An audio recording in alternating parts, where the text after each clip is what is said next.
African summits, you've seen them in Paris, Brussels, Beijing, Ankara, for only the second time ever, Washington.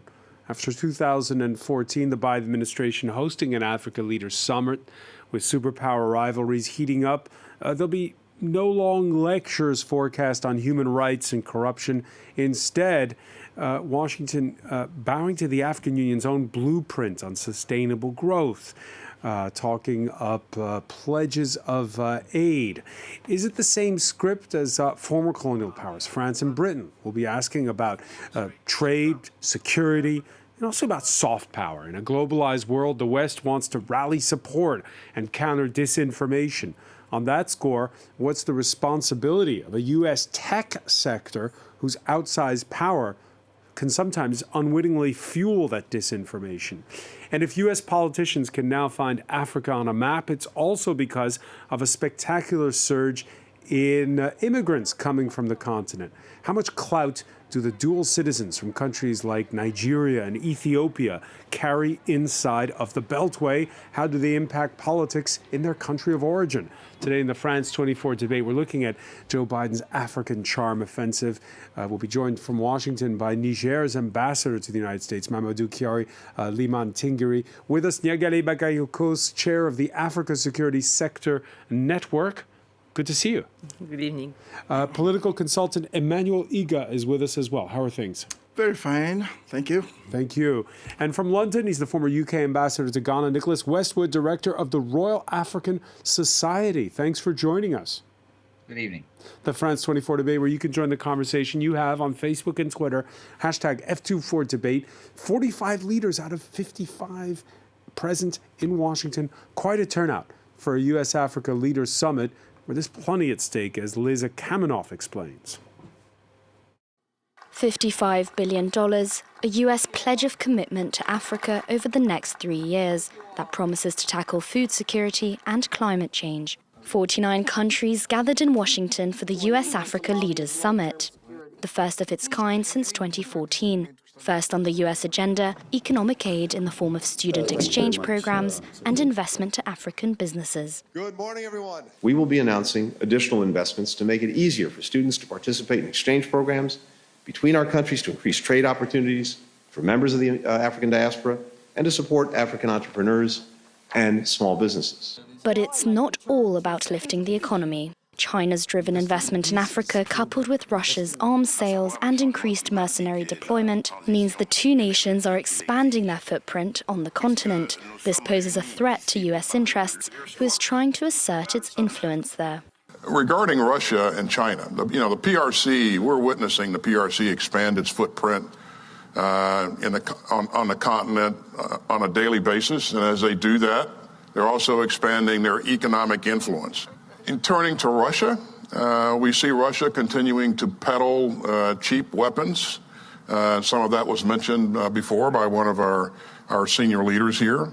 And also, we see Russia employing mercenaries across the continent, and that is destabilizing as well. Following requests from Senegal and South Africa, Biden is expected to push for the African Union joining the G20 group as a permanent member. The group, comprised of the world's largest economies, could provide some economic protection for the African Union from China and Russia's so-called debt traps. Nicholas Westcott, what's changed when you look at the optics of this summit since 2014, when it was Barack Obama hosting African leaders? Yeah, there's quite a lot of continuity in that US policy towards Africa has always been driven partly by the Black Caucus in the US Congress, which has powerfully argued for strong links and has pushed through some legislative actions like AGOA on trade and supported PEPFAR. Then there's the counterterrorism, which came after 9/11, and still the US put a high priority on chasing jihadis across Africa. But then there's the geostrategic competition you were just talking about there, as well as the business interests that the US has. And definitely the geostrategic competition has risen up the agenda. Because whereas China previously was very engaged, particularly on the economic side in Africa, it's now felt that they are more concerned to turn that economic influence into political influence and are looking for allies. And Russia, too, is actually increasing its effort on the information wars and on security side, even though it gives hardly a penny in development aid and very little in terms of buying African produce. So the US, this has risen up the agenda, and it is one reason why the Biden administration has been keen to attract African leaders to Washington. We're pleased to be joined by Ambassador Liman Tingari of Niger, who's with us attending that summit. Is this, thank you for being with us here in the France 24 debate. Is this the amount of attention that Africa is due? Has Washington got it right? I'm sorry, I didn't get you well. Can you repeat the question, please? I said, has Washington got it right in the way they've organized this summit? I think this summit is really timely for us, at least from the perspective of Niger, and I guess that's the case from all Africa perspective, as Mr. Faki said it very well. As Niger, our president, Mr. Mohamed Bazoum, came here with a strong message to convey to the American authority. As you may know, we have strong cooperation with the United States. We have military cooperation. We have civilian and development cooperation. And we're working together also to mitigate the impact of climate change on our population. So as a Sahelian country, we're heavily impacted by climate change. Basically, President Bazoum's message is threefold. We are a democratic country. We are upholding the rule of the law. So we are an island of stability in a very destabilized region. Number two, we have strong cooperation with all our allies, including the United States. And thirdly, we are working hard to fight poverty by trying to contain our demographic growth. That was the message of President Bazoum to the summit. He has got engagement with Secretary Blinken. He has got engagement with Secretary Houston. He has got engagement with Samantha Power, the USAID administrator. So we're very happy. So far, it's going very well. President Bazoum has also engaged senators and congressmen. So far, really, it's going very well for us. Nyagere Bakayoko, you heard there Liman Tingari talk about Niger being an island of stability. The U.S., it's one of the few countries in Africa where it has a military presence, with a drone base there. And we saw already with the recent visit by the French president to Washington that these security concerns were at the heart of the West's preoccupations. What does Washington bring that France doesn't when it comes to fighting jihadists, when it comes to stability in that region? First, it's very important to remember that the US began to fight terrorism in the region long before French with the so-called Pan-Sahel initiative, which was a training effort dedicated to prevent terrorism to spread over West Africa.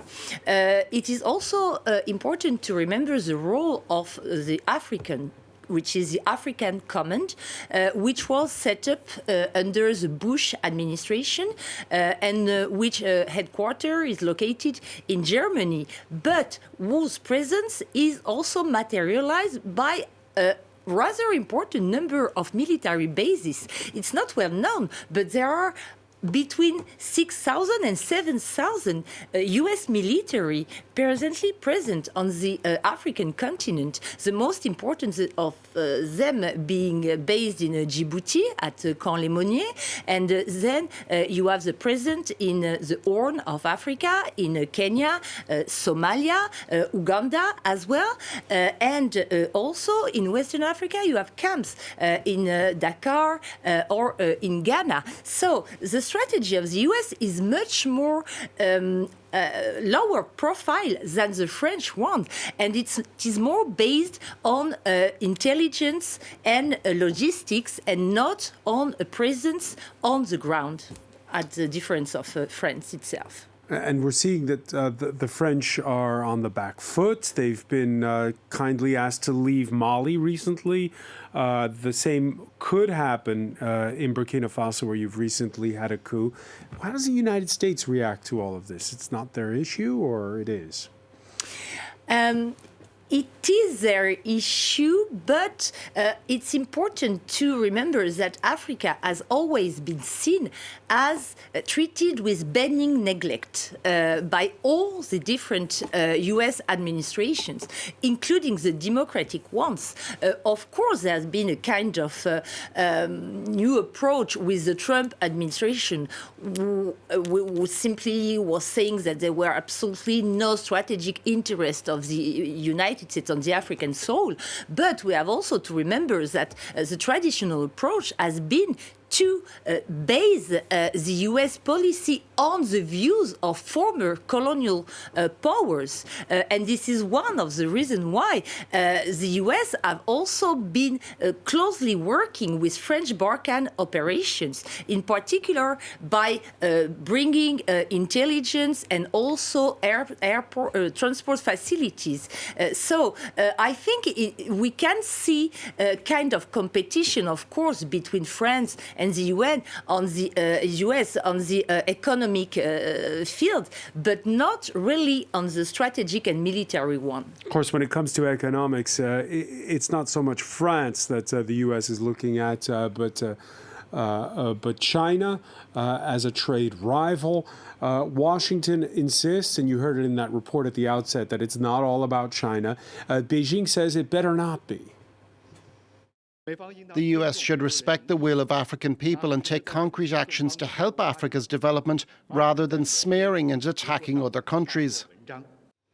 Emmanuel Iga, your reaction to that, and how much of this, of the interest, you heard there Niagale talk about how the US traditionally has had benign neglect when it comes to Africa. Are they paying attention because of China? Yes. One of the reasons is that I think it's beginning to dawn on the USA that Africa is the basket of the resources that will be needed for what we are beginning to call the fourth industrial revolution. We're looking at the technology of the future and all the resources, the minerals that you will need for that. It's Africa that has them in commercial quantities, particularly the Democratic Republic of Congo. And this seems to have been understood by the Chinese much earlier than the Americans.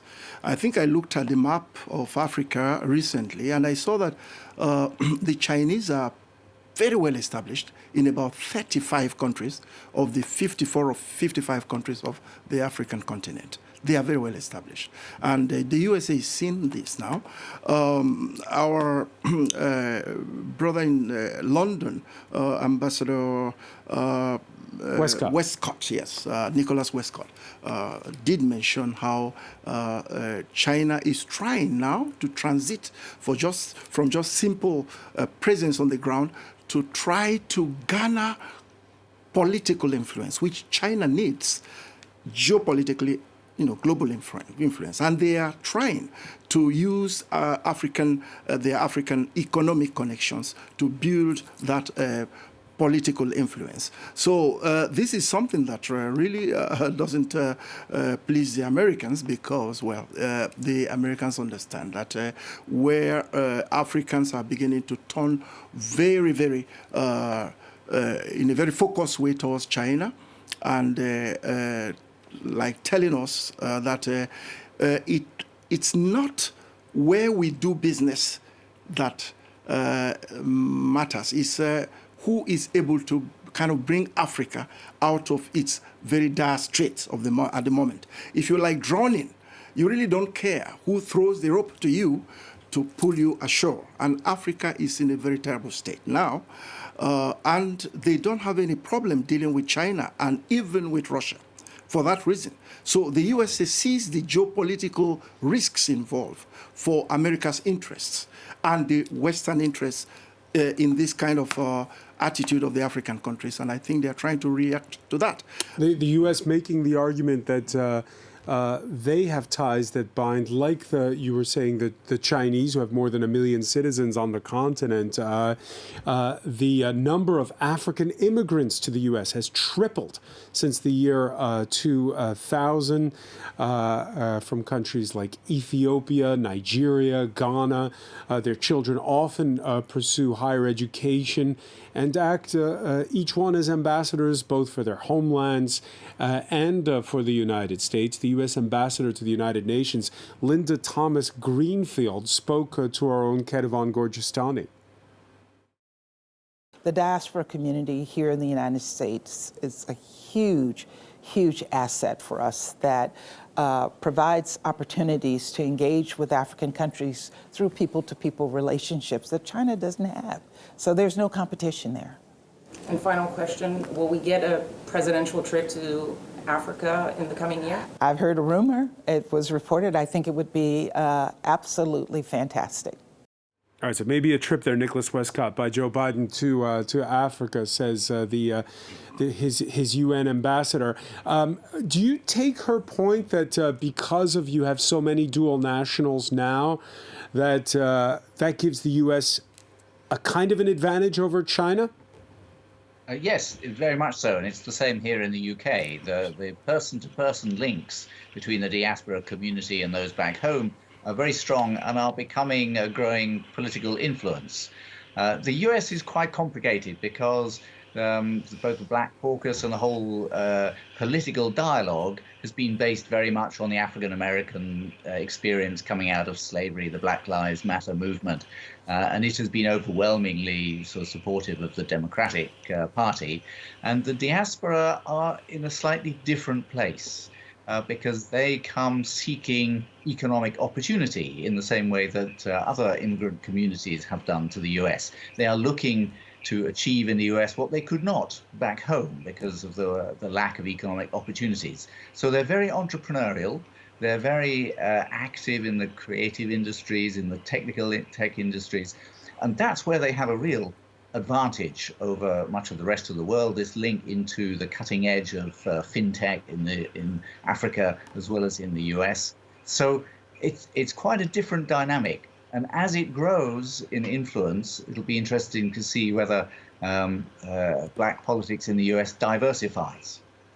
Chiari Limantingiri, have you seen an evolution when it comes to, again, that relationship between Africans who live in the United States and the way they're perceived by Washington? Again, it's very noisy. I don't hear you well. The question is, what do we see as a benefit for U.S. and Africa relations? No, the question is, how much has the clout of those Africans who live in the U.S. grown? Have you felt it? Oh, you're talking about the diaspora? Yes. Yeah, okay. Again, we have the big African diaspora here in the United States that's very obvious. Those countries that are traditionally most represented are really not West African French-speaking countries. The most represented country is Nigeria. We have a diaspora from Niger. It's growing fast, and we do believe that diaspora is a way to build a bridge between Africa and the United States. That, for me, something that is obvious, and that's also something on which we can build economic relationship. It's not just about remittances, but it goes beyond. It's also about more foreign direct investment. It's about more trade.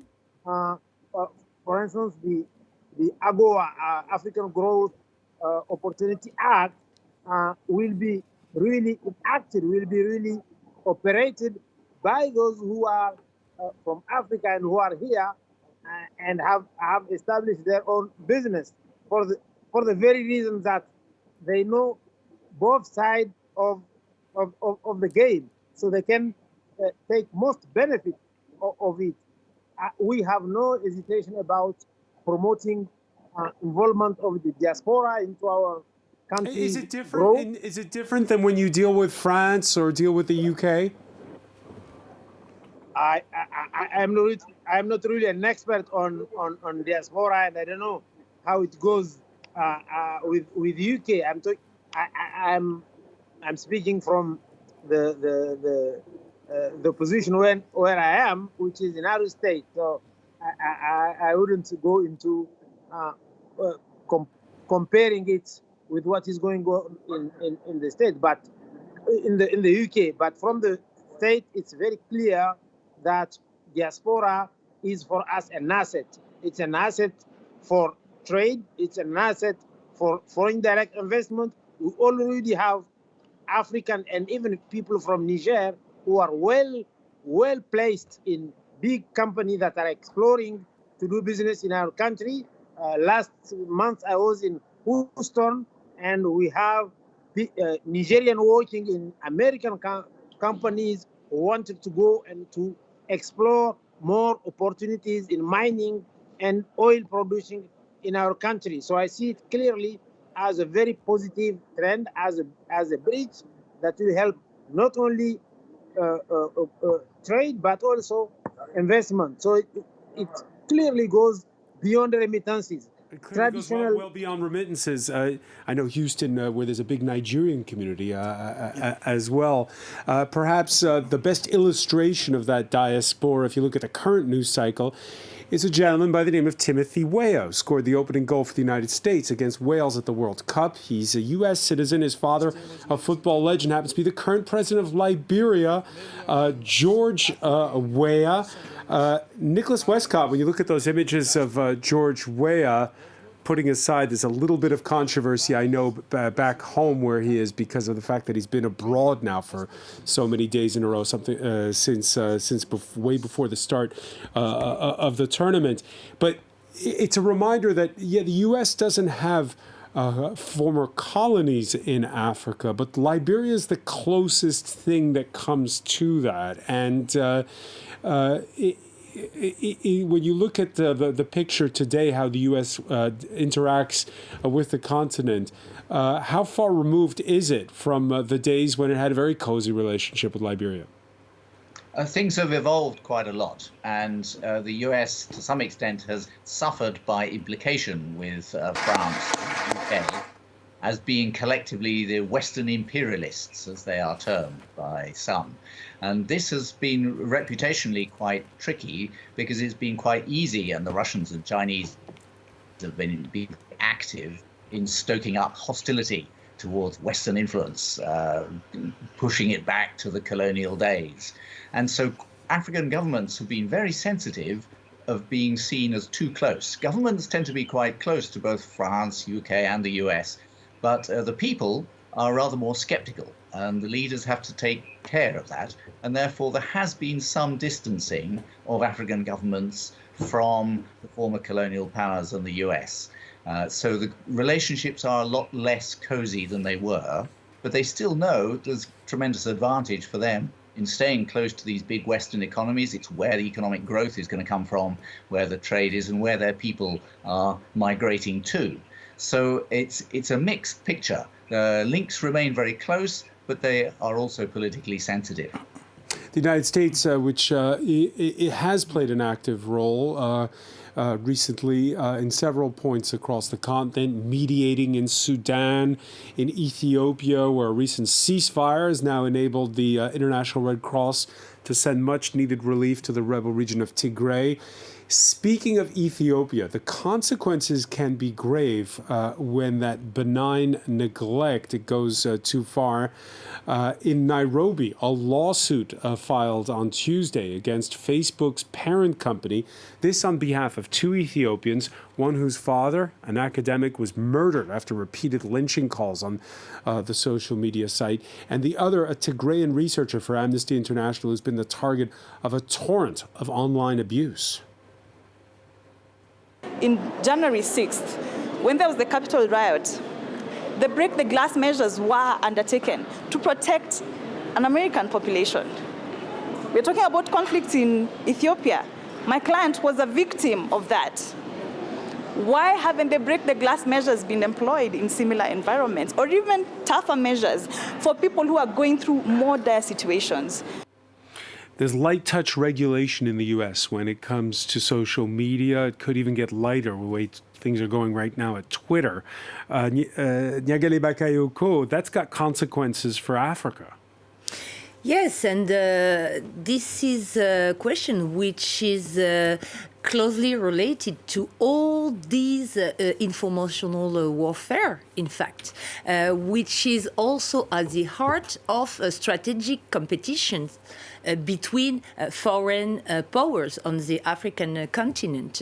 And we can see that today support to bloggers, to some personalities with lots of influence is also a matter of competition. We can see that Western support to those free speeches is very often targeted both by African governments, some African civil society organizations, which are also supported by other foreign powers, such as Russia, for instance. Yeah, because Europeans are currently working on regulation, Emmanuel Liga. They say that, these very libertarian views on what free speech is that are employed by these giant U.S. tech companies, which essentially own most of the social media giants, that's not going to fly in the future.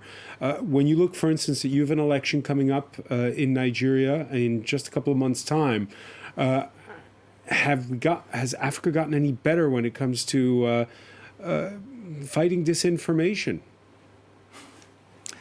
Well, that's a very tough issue. It's kind of a double-edged sword, just like Nyagale said. Africa is basically taking the best advantage possible of the capacity of freedom of speech on the social media that we now have. And a lot of Africans have mastered the use of all the social medias, Facebook and all those things, Twitter. Yes, you're right. A good part of election campaign, particularly in the Nigerian election campaign, is going on in the social media. It's just as important as what happens on the ground, in the rallies and all that. It helps to bring the campaign on the international scene and to connect supporters, connect candidates with people who are inside the countries, with the people who are in the diaspora. Unfortunately, well, in the case of Nigeria that you just mentioned, the diaspora still doesn't have the right to vote. They've been clamoring for that, and probably they will get it soon. But many African countries have their diasporas now voting in elections. So the social media has been very instrumental to making this a success. What's your reaction to this lawsuit that's been filed in Nairobi against Facebook's parent company? I think it will get a wide support from the African public. Of course, because this is something that has cost the life of somebody. and a lot of people are put in danger. We shouldn't have situations whereby Facebook or Twitter owners, react when they are forced to do so by the government, when the governments feel they've been attacked unduly by bloggers and all that. That has happened in Nigeria. Nigeria tried to put pressure on Twitter. Twitter really didn't like shifts, and there was a period that Twitter was completely shut down in Nigeria. So I think it's back again. So we're going to have this situation whereby there will be a lot of controversy, and I think a lot of the public that uses the social media will be looking for a better control of hate speech, of narratives that fuel crises, eventually can lead to assassinations and all that in Africa. But they will be very careful to ensure that they still keep that freedom of talking on the social media, which is very, very important. Nicholas Westcott, again, there's the saying that America owns the internet. It's a bit of an exaggeration, but do you get a sense, a summit like this one, that perhaps that's overlooked just how much power Silicon Valley has to shaping events on the African continent? I think we're all becoming increasingly aware of the power of the Silicon Valley social media companies to shape many things. And it is true in Africa as well. I think it's particularly sensitive in some of the local language versions of Facebook, which are not monitored as well. And that's where a great deal of the hate speech has been used. And somewhere like Ethiopia, that can be very incendiary. And I think that underpins this court case and why there is quite a lot of substance to it.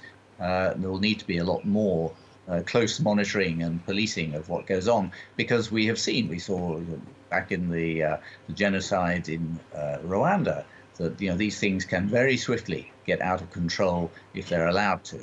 So we're all becoming conscious of it. In places like the European Union, there's quite a sophisticated system for putting these controls on. In Africa, it's a lot less. But always, it's only exacerbating something that is already there. There are underlying causes of conflict. They're not caused by the social media, but they can be exacerbated by it. Chiari Limantingari, you agree? Say again? Do you agree, Chiari? I didn't get the question. It was, is the problem that social media is the way the social media companies are set up with not enough monitoring, or is the problem simply that there are underlying factors that are particular to each country? I think they are both. It's very clear that should it be in Africa, in Europe, or in America, politics under the era of social media is not the same as before. It's I think, something we need to recognize, and that the social media have changed the way political communication can be done. And I think they have taken part of the power of normal traditional mass media. That said, what goes into social media is rarely properly moderated, which means that sometimes it can be only symptoms of problems that are largely diffused over social media. But sometimes, yes, they can reveal serious underlying causes. I personally tend to believe that social media do more harm than good to public debate. Ambassador Limantigiri, I'm gonna interrupt you because we're gonna go over to Washington and listen in to the U.S. President Joe Biden, who is addressing a business forum as part of that summit. Yourselves, make it short, Biden. There's a semifinal game coming up. I get it. I see Secretary Kerry over there nodding. Hey, John, how are you, pal? Well, I want to thank Secretary Mundo. She is one of the brightest and best folks I have working with me, and for all of you in this room for making this forum a success, particularly in Prosper Africa Deal Room. That sounds like something that we shouldn't be saying. Prosper Africa Deal Room. I kept asking, where's the deal room? I think I'm looking at it. Folks, I want to thank you all for being here, particularly since I said Morocco is about to play as the first African nation in the semifinals of the World Cup.